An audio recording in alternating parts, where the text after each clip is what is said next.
afternoon, good evening, fellow Cal Jammers. Billy D with another exciting pre-Cal Jam podcast, sponsored by our great friends Charlie Dubois up in Palmyra, Wisconsin. At Standard Process, I thank God for those guys every day and everything they do for the chiropractic profession. But I got another dude on the line, Jonathan. How do you say your last name? McAlees? I should have got McAlees. that. McAlees. It's kind of like, you know, the McEnroe, the tennis player, kind of has the same kind of vibe. I don't know where that came from. But I want to put a huge thanks out to you guys because you guys have been also super supportive of Cal Jam and our movement. And you're actually in the high rent district, so yeah, he laughs because he knows. All right, but it's where and you're up there. He lives up in L.A., as I call it. If you lived in LA, you would know what I'm talking about. It's just then you come to Orange County, it's a little bit more, I don't know, it's prettier, a lot prettier down here and cleaner. That's true. Yeah, a little more organized and the roads are nicer. Yeah. All right, so you got like a kind of, I was looking at this history of your chiropractic history. Well, say hi to everybody, James. Do you want me to call you James or Jim? Or Jonathan. Jonathan, what the fuck's wrong? Sorry, I already dropped an F-bomb.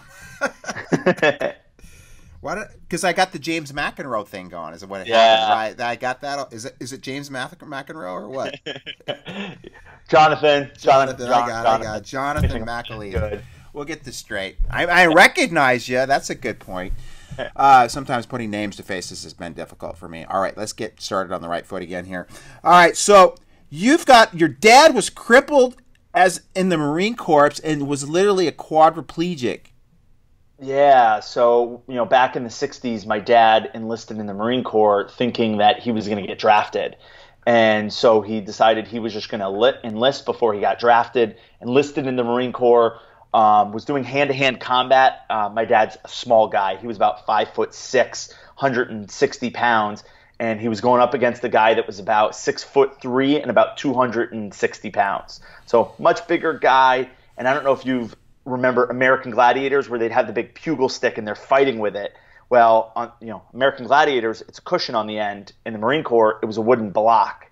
So the guy hits him upside his head. He flips upside down, lands on his head, gets knocked out cold. They take him to the infirmary. They don't know what's wrong with him. They're kind of like, you just got a concussion. Even back then, probably not even a concussion. Just go on your merry way. You'll be fine. He slowly starts deteriorating, and his knees start having problems. So they do what they do best, which is they cut him open. And they go, so they go, let's see what's wrong with your knee. They cut open his knee, and this was back in the day. My dad said he remembers. He was wide awake. How old was your dad then? He was 19. Oh, geez. Yep, so he was 19 years old. They cut open his knee, and he remembers hearing the surgeon say, there's nothing wrong with this guy's knee. So they're kind of searching through, but the swelling and the inflammation was in the knee. And so that slowly keeps getting worse, and eventually he goes from 165 pounds down to 87 pounds, full quadriplegic, in a wheelchair, has no movement of his hands or legs. And so the Marine Corps starts sending him all over the world to try and figure out what's wrong with him because they have zero clue. And so he's just the best hospitals, University of Michigan, this hospital, that hospital, no one knows. Every specialist, and this is all on the government dime, and because they really could not figure out what was wrong with him. He was subluxated big time. Yeah, well, you'll find that out. So he's laying in the hospital bed, and he said he remembers laying there, and all they're feeding him is drugs and surgery. And he remembers lying there going, if I don't get out of here, they're going to kill me. Right. And he just felt it. He felt what was happening. So he goes home back to Michigan, where his family's from, and his mother was seeing a chiropractor to help regulate her Addison's disease. So she ended up being actually the longest living Addison's disease patient ever. So she would get adjusted, and that would help regulate her adrenal glands. So this was his mom? This was, yes. So that's your grandmother? My grandmother, yep. Okay. She lived to about 94, where she was, living with Addison's disease fine because she would get adjusted regularly, and her adrenal glands would, naturally regulate themselves. So she's convincing my dad, hey, come see this chiropractor. What can it hurt? My dad at first was like, get out of here. I saw the best doctors in the world. What's this stupid chiro going to do for me? Right. I hear that all the time too. It's all right. Goes in, sees the chiropractor. The chiropractor's Ian Grasham.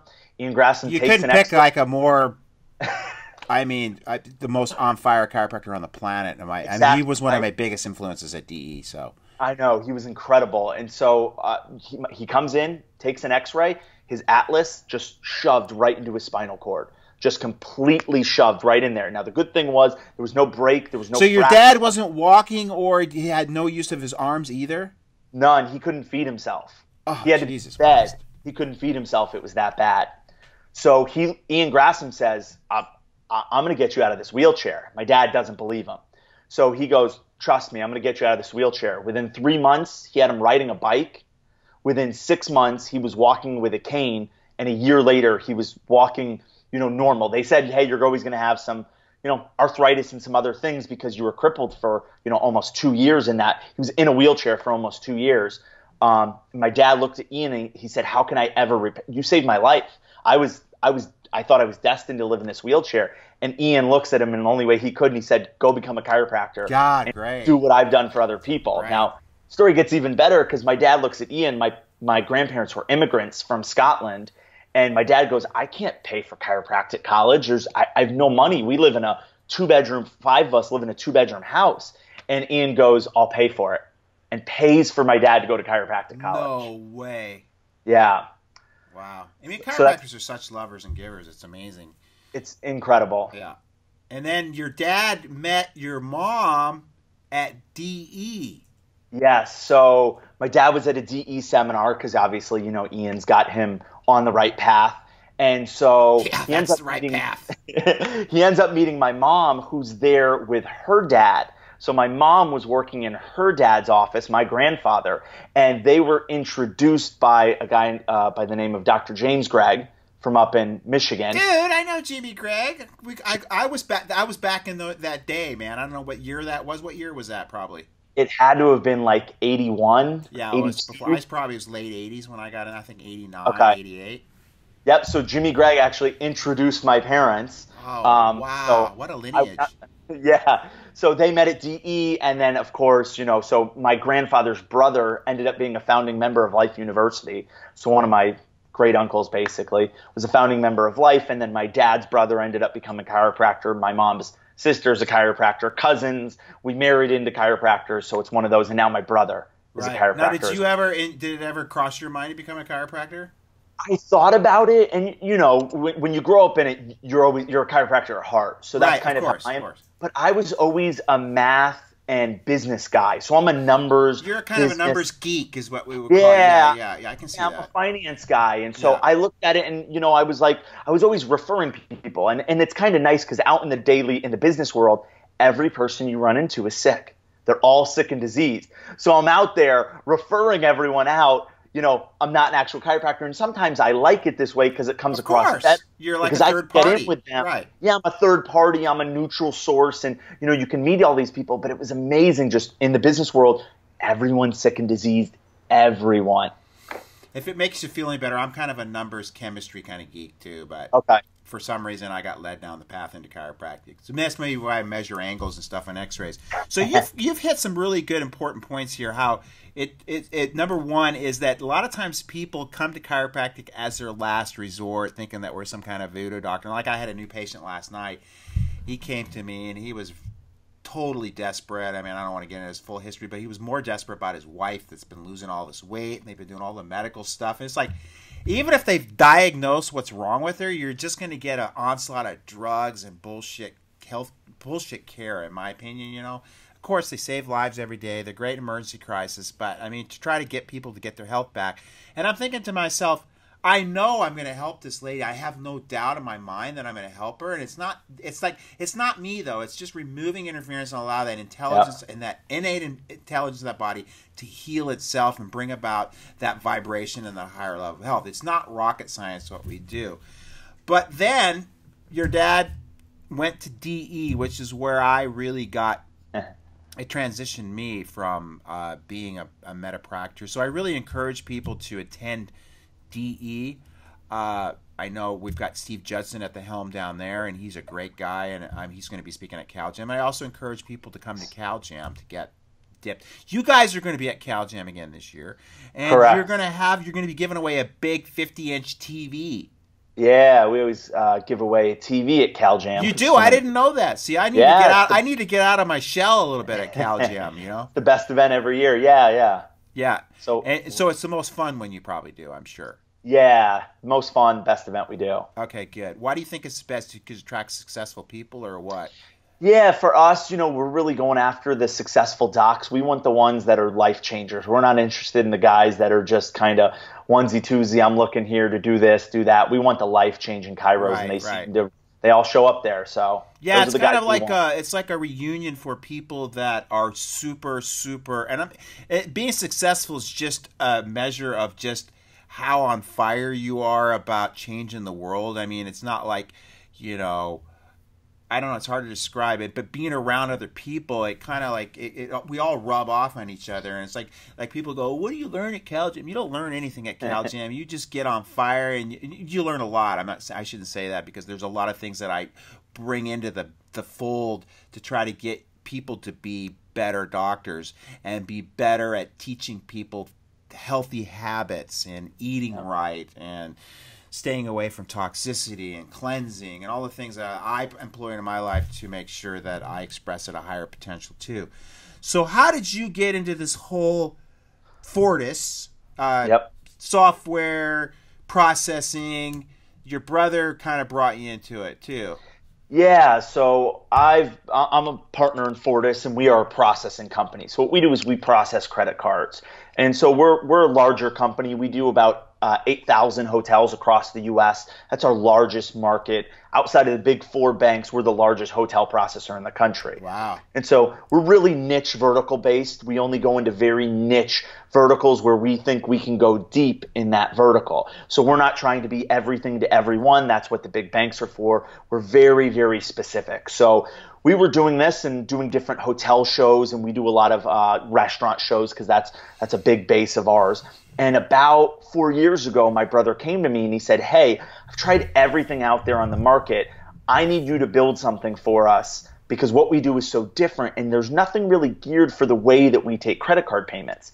So we grabbed a couple guys, my brother, Chris Zano, some other large guys that we're really close with, family, friends, and we said, "Tell us what your needs are."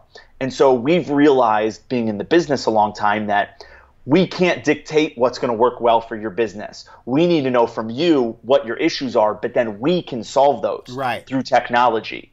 And so we always say, you know your business better than we do.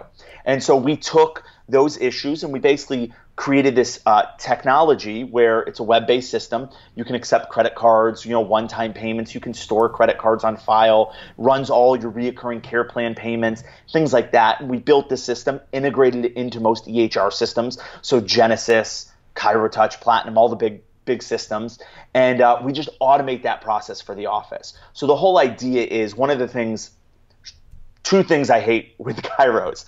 They're very giving, loving people always. But they don't cheap. always, but they don't always collect the money that they deserve. Right. So they give away too much free care, and they don't pay enough attention to what's going on in their office when it comes to the business. A lot of them even tell me all the time, "Oh, that's the front desk job." Well, no, that's your job. You run the business. Right. Ultimately, it falls on you. And so what I want to make sure is that, it's great to, give away care to those patients who really need it. Someone who can't afford it and you got to give it away, that's great.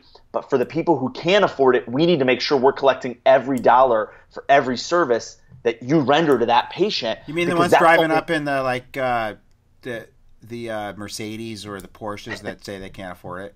Exactly. Yeah, I know those guys. So that's one of my passions is I want to make sure chiros get paid because I think you guys should be filthy rich. And I don't view money as a bad thing. No, it's not a bad thing. World, not a bad thing. A lot of chiros look at it negatively, and I go, no, for what Ian Grasham did for my father, that's priceless. Right. You can't put a price tag on that. And especially health and healthcare, we look at the trillions of dollars that are being spent, and chiropractic is this little tiny sliver that doesn't even come up on the radar, yet it's the largest asset to healthcare. And so my job is to come in and make sure you guys get paid. What we've built is a system that automates a lot of that. So even when reoccurring payments get declined for care plans, we have automated systems that go out and try and collect that from the patient, where the staff doesn't even have to get involved. Wow. Because the last thing we want is, a lot of these high volume offices, you're coming in, checking in at the front desk, warming up before you get adjusted,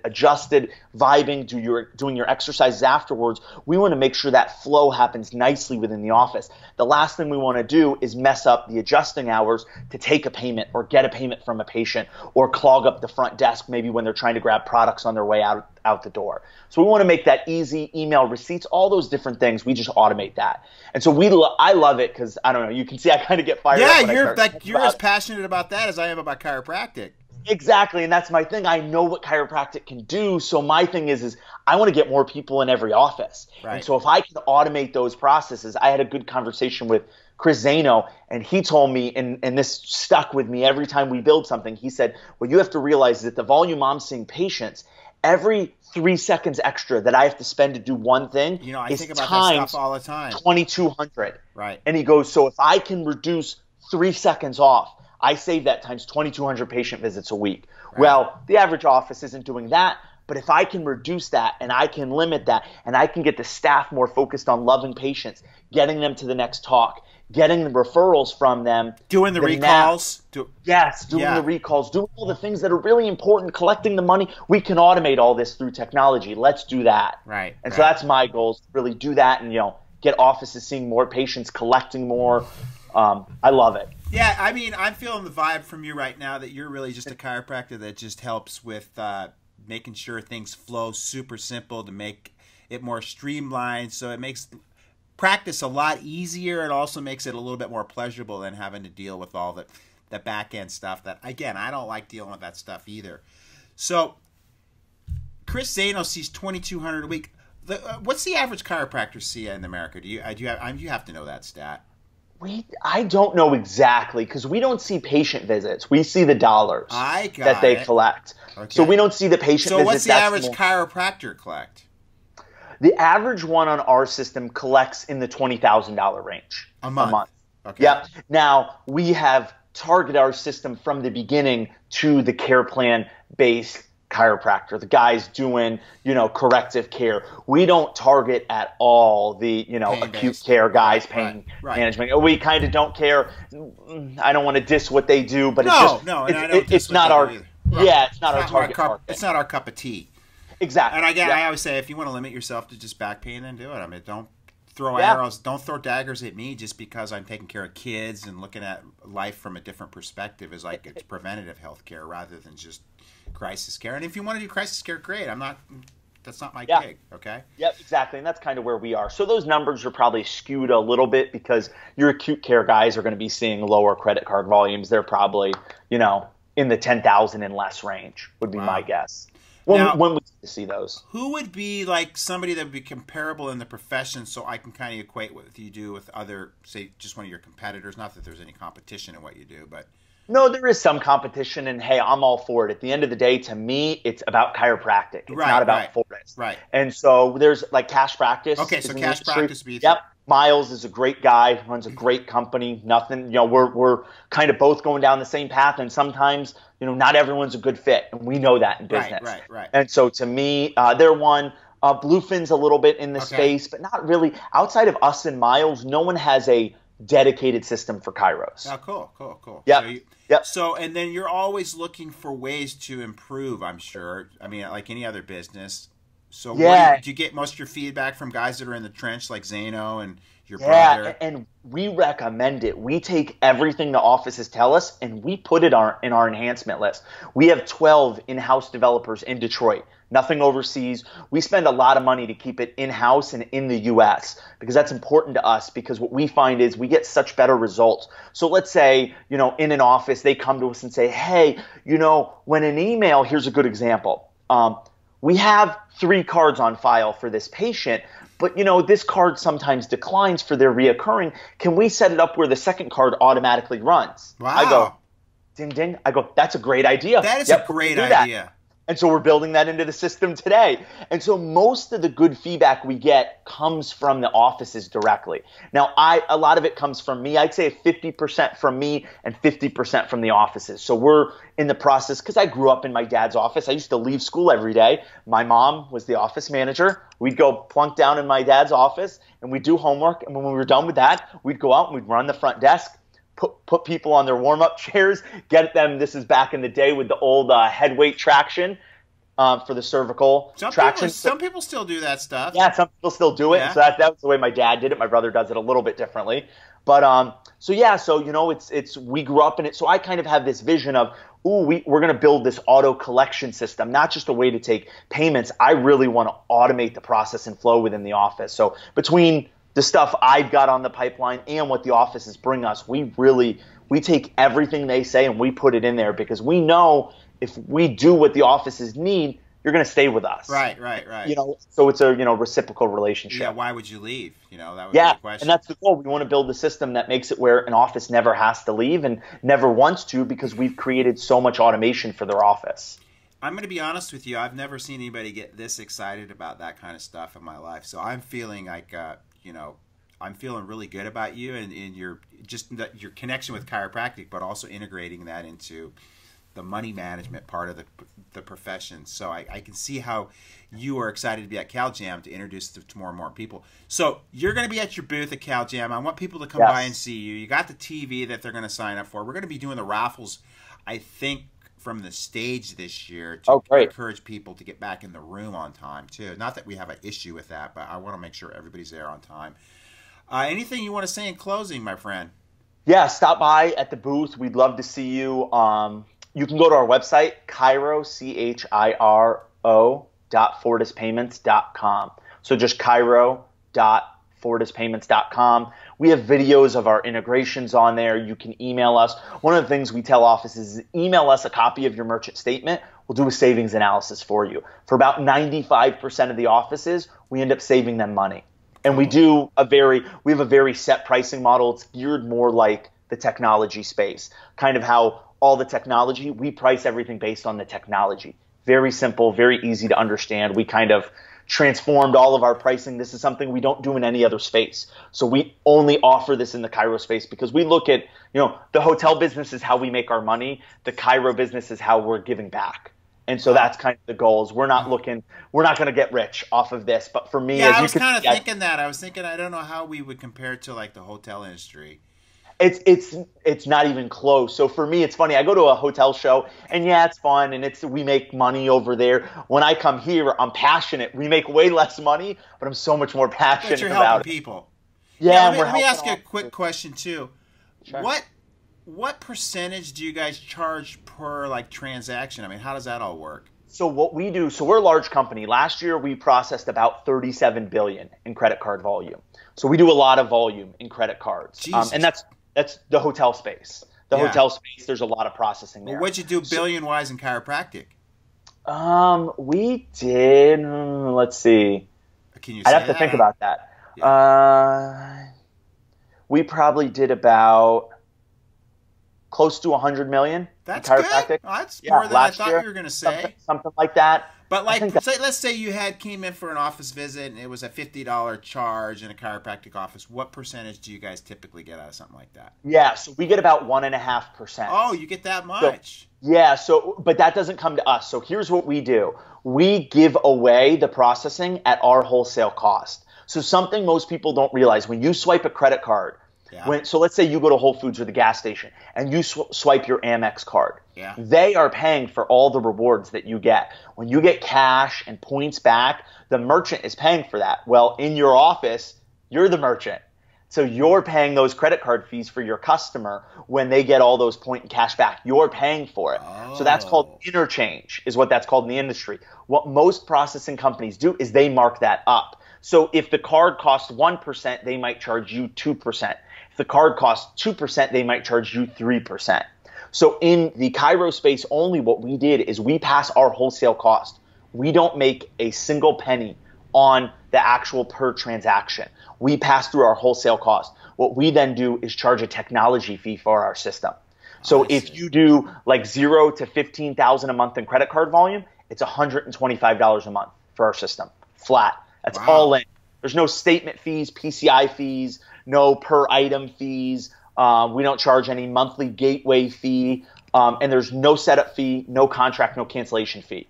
So we put our money where our mouth is. We think we have the best system. It's nothing to get set up, and there's no cancellation fee. It's nothing to leave. it's kind of more about the industry to us. So if we're not a good fit for you, we'll even help you go find another company that is. Because, it's about the doc. We want to make sure he's doing right. If we don't fit you, we're going to help you find something that is. Right. And how long have you been with this company? I've been with Fortis for 7 years now. So we're about 15 years old. I came in as a partner when we started going the tech. I was with it prior to that, and then we partnered up on the technology, and that's really my focus. So the director. When did you get into chiropractic? Was that soon after you started there? It was about 3 years after I got started there. Oh, wow. So we didn't. Was that your idea to bring it into chiropractic profession? It was really my brother. My brother coming to us. We never even looked at the chiropractic profession. They brought me on board to, headway the technology side of the business. Because I worked in banking before that. I was in technology and finance prior to that. So they kind of knew that was my background. We partnered up on the technology side of the company. And then when my brother came to us, we kind of analyzed the space and we started doing some market research. And we said, you know what? No one's really servicing this space well. And we think we can come in and really, really help. And that was the goal. Cool. So. All right. I won't call you James anymore, Jonathan. I promise. No problem. I was calling. He was a tennis player, right? Yeah. Okay, yeah. I got sidetracked. Sorry. That's just my 70s brain will do that once in a while. Yeah. Well, I look forward to seeing you at Cal Jam. Me as well. I see you all around the country at all the different shows. Yeah, we just saw you at ChiroFest. Yeah, I can't keep track of where I see people. I was in Italy, and I was in Missouri, and I'm in Kentucky, and I'm in. Yeah. It's just like, and you bump into people. It's like those rock and roll guys that come out and say, "Hello, Spartanburg," and they go, "No, we're not. We're Charleston tonight." It's like sometimes you forget where you're at. You're like every other weekend. You're in a different place. It's like it's hard to keep track of. Sometimes I don't know what time zone I'm in, weekend to weekend. I got a different Cairo show, a hotel show. Where am I? What am I doing? Oh yeah, this is Cairo show. I thought it was just me, man. I thought it's not me. I'm with you. Signing off, brother. Peace and rock and roll. And appreciate we'll see all you do. February 24th, 25th, 26th at the most kick-ass chiropractic gig on the planet Earth. If you haven't bought your tickets, go get them. You will not be disappointed. I know. It's just sometimes people are a little slow to get on board, but that's okay. We're not in any rush here. All right, love you, bro. Appreciate you, Billy. Rock and Have roll. a good one. I'll see if I can bleep out that initial F-bomb. See how we can do it. Happy